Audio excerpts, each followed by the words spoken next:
우릴 지워버리려는 건 사실 가족 중 한 명이 아닐까요? 제인의 목소리가 공기 속을 갈랐다. 방 안에 있던 사람들의 표정이 동시에 굳어졌다. 순간의 정적은 마치 숨조차 막히는 듯 했고 무겁게 내려앉은 침묵은 누구도 쉽게 깨지 못했다. 제인이 꺼낸 말은 단순한 의심이 아니었다. 그것은 모두가 은근히 마음속에서 두려워하며 피하려 했던 생각, 하지만 아무도 감히 말하지 못했던 의혹이었다. 탁자 위에는 사진 한 장이 놓여 있었다. 한때는 웃음 가득한 가족의 모습이 담긴 평범한 사진이었으나 지금은 그렇지 않았다. 날카로운 도구로 긁힌 자국이 얼굴마다 깊게 파여 있었다. 그것은 단순히 훼손이 아니라 지워내려는 시도처럼 보였다. 제인의 눈길은 그 사진 위를 오랫동안 맴돌았다. 내 얼굴만이 아니야. 모두의 얼굴이 사라지고 있어. 이건 누군가 집안 자체를 없애려는 거야. 그녀의 내면이 속삭였다. 도윤은 팔짱을 끼고 사진을 똑바로 바라봤다. 그의 눈에는 분노가 서려 있었지만 동시에 차가운 분석의 빛도 함께였다. 그는 오랫동안 아버지의 억울한 죽음을 마음에 품고 살아왔고 지금 이 사진 속 흔적이 단순한 장난이나 위협이 아님을 본능적으로 느끼고 있었다. 옆에 서 있던 정호성은 아무 말도 하지 않았다. 그러나 그의 손끝이 파르르 떨리는 게 눈에 띄었다. 승우는 의자 끝에 앉아 두 눈을 크게 뜨고 있었고 방 안의 긴장된 공기 속에서 숨조차 제대로 쉬지 못하는 듯 보였다. 그때 구석에 있던 김한이 움직였다. 그는 머리를 다친 이후로 정신 연령이 어린아이처럼 퇴행해 있었다. 보통은 조용히 낙서만 하곤 했는데 오늘은 달랐다. 그는 종이를 꺼내 연필을 잡더니 계단을 그리기 시작했다. 김한이 늘 반복하던 패턴이었다. 하지만 이번엔 그 옆에 글씨가 추가됐다. 삐뚤빼뚤하고 크기도 일정치 않은 글자들이었다. 엄마 미워, 누나 무서워. 그 글씨를 본 순간 방 안 공기가 또다시 얼어붙었다. 도윤이 눈썹을 찌푸렸고 오성은 몸을 앞으로 기울였다. 제인은 눈을 크게 뜨고 글씨를 읽어내려갔다.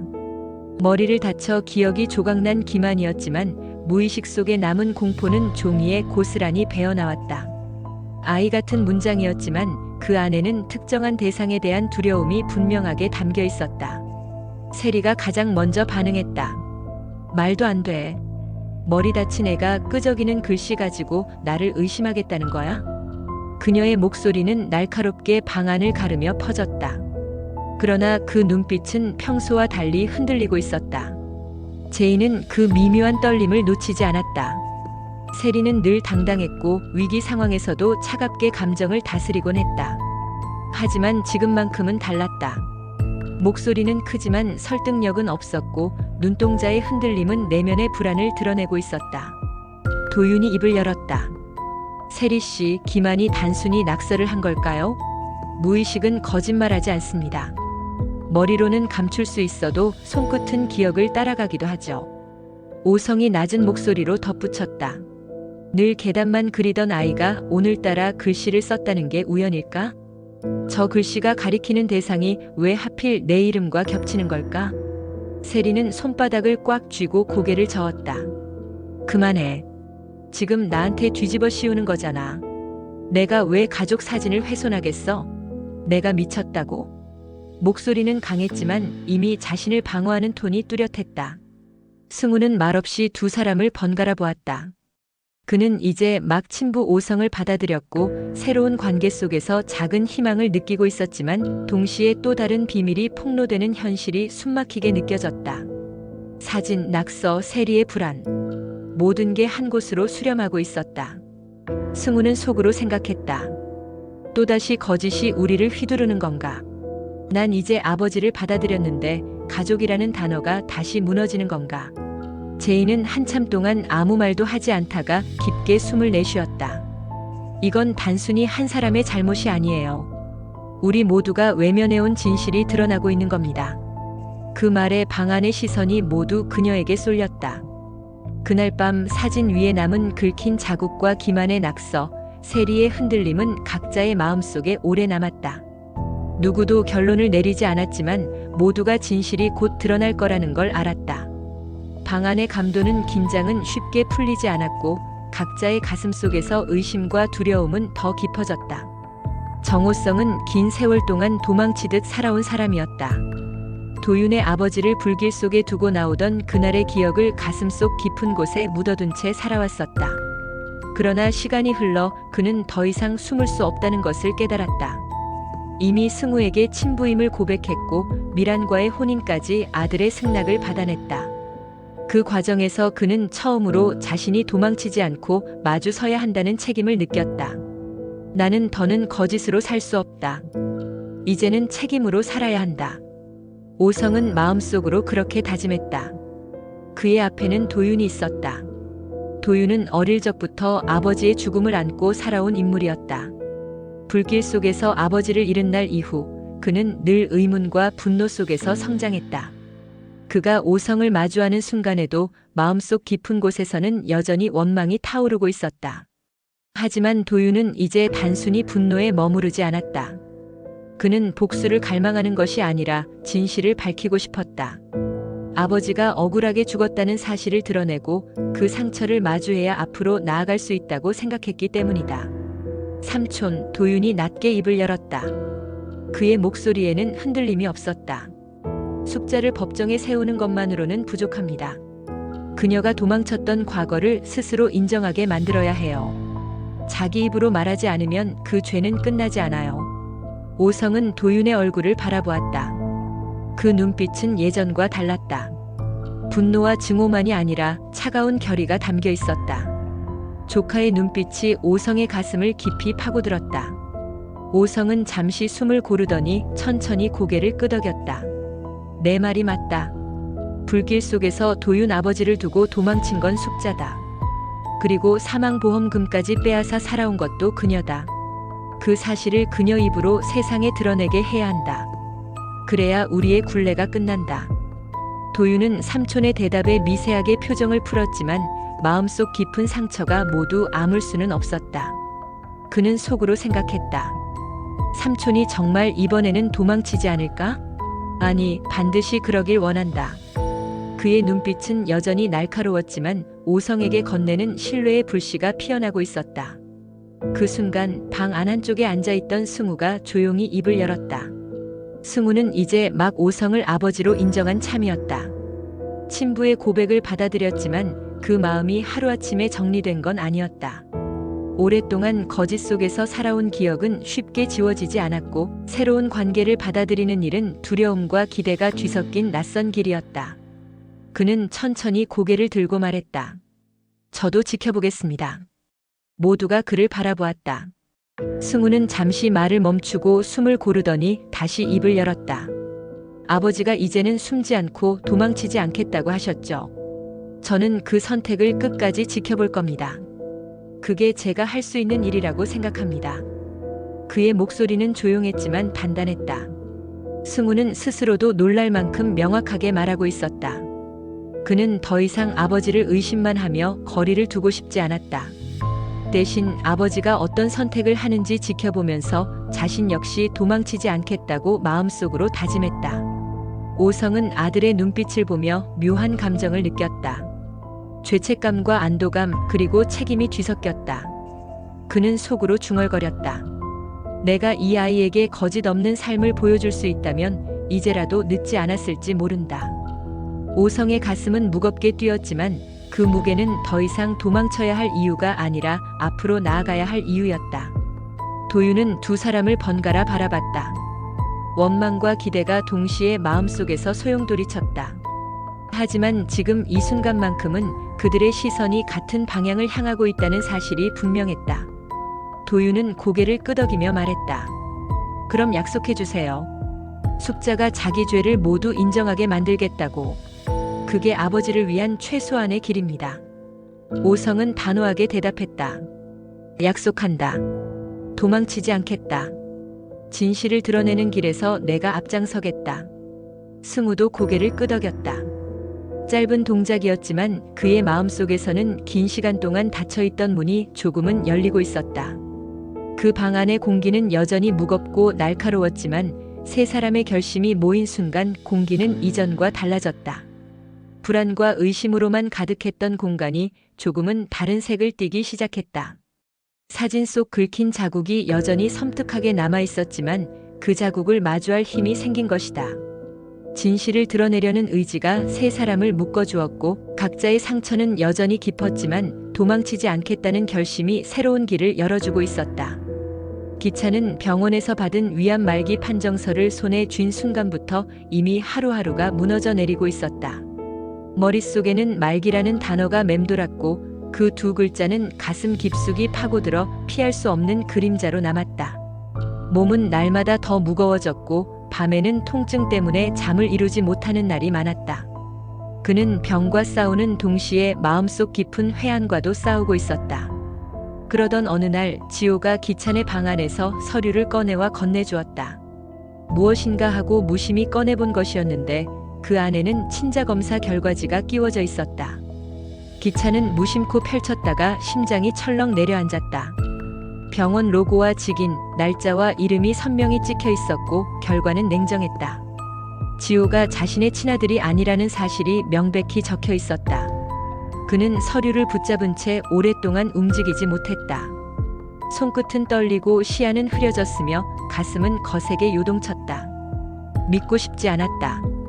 머릿속에서는 이건 조작일 거야. 누군가의 장난일 거야 라는 속삭임이 메아리 쳤지만 서류의 무게가 그 모든 희망을 짓눌렀다. 그날 밤 기차는 세리를 불렀다. 침묵 끝에 꺼낸 목소리는 낮고 쉰 기침 같았다. 세리, 이 서류 어떻게 된 거야? 세리는 잠시 얼어붙은 표정을 짓더니 곧 고개를 돌리며 대답했다. 몰라도 되는 일이었어. 지호만 내 곁에 있으면 됐어. 당신이 알면 모든 게 무너질 거잖아. 기찬의 눈가가 젖었다. 병으로 시들어가는 몸보다 더 쓰라린 고통이 밀려왔다. 내가 나를 속였다는 건 그렇다 쳐도 왜 아이까지 이렇게 만든 거야? 지호는 아무 잘못이 없는데. 세리는 눈물을 글썽이다가 갑자기 목소리를 높였다. 내가 아니면 아무도 지켜주지 않았어. 당신은 늘 모른 척했잖아. 결국 다 떠안은 건 나였다고. 그녀의 절규는 방 안을 울렸지만 기찬의 마음을 움직이지는 못했다. 그는 무겁게 고개를 저었다. 그래도 거짓으로 아이를 지킬 순 없었어. 지호를 위해서라며 내가 이혼도 거부했는데 그게 다 무너졌구나. 세리는 잠시 숨을 몰아쉬며 두 눈을 감았다. 하지만 곧 다시 고개를 들며 억지를 부렸다. 내가 선택한 방식이었어. 틀렸다고 욕해도 상관없어.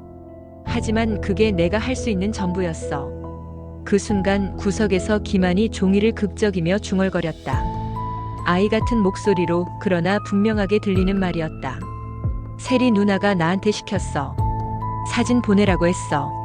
안 하면 혼난다고 했어. 방 안의 공기가 한순간 얼어붙었다.